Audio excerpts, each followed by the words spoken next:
Hi, Commander Henley here with Spectrum. This week in hyperspace, chasing aliens around the planets. I've got one. I can't do it. It's a really amazing game, all made possible by chips. Not potato chips, but silicon chips. These things. There we are. A mass of miniature electrical circuits. There we are. And well, they're not just used in games like this. They're also used in computers.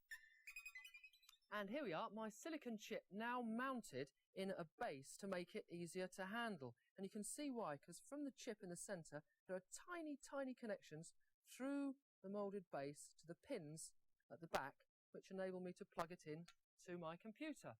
Now, computers, either big or small, are all basically the same. They all have three main sections. The first of which is the input section, and this is where we feed in all the information or questions to the computer.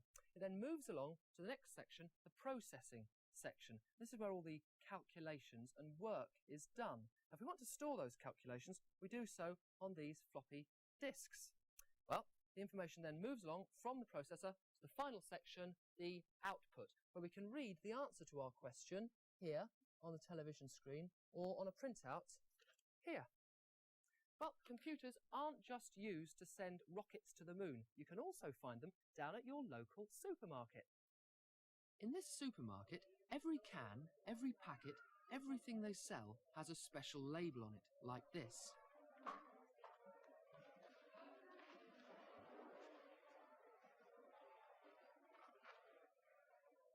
Now, although those lines may not mean much to a human being, they mean a great deal to a computer.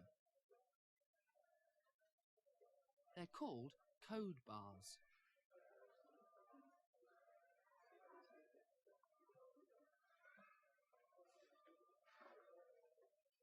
At the cash desk, there's a machine which can read those code bars.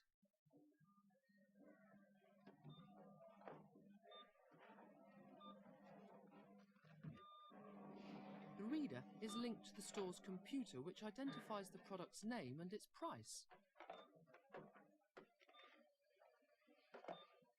A laser beam makes a special pattern so that it doesn't matter which way the label passes over the reader. The computer also prints out the name of each item and its price on a bill.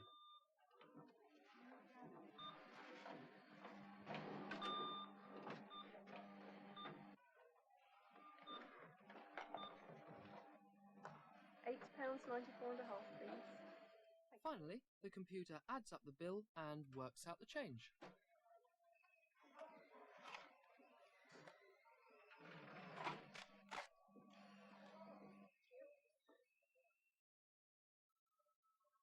Well, this is where it all happens, in this great big box.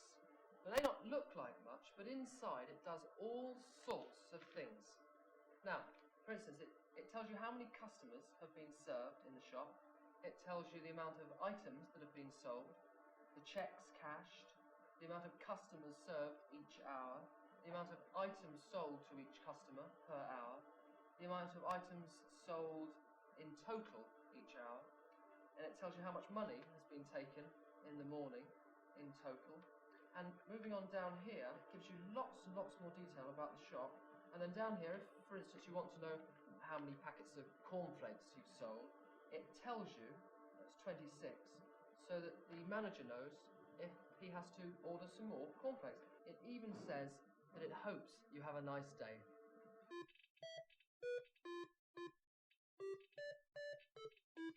But computers in space, computers in supermarkets, and now Cherry's brought along a computer which you can use at home. And this one you can use to compose music with, Cherry. That's right, it is in fact a music synthesizer.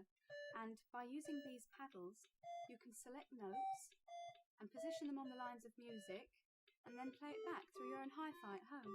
And how do I play it back now? Actually type in the letters play. Play, P-L-A-Y. Press return. Turn. And then press that switch there. Yeah. There you are.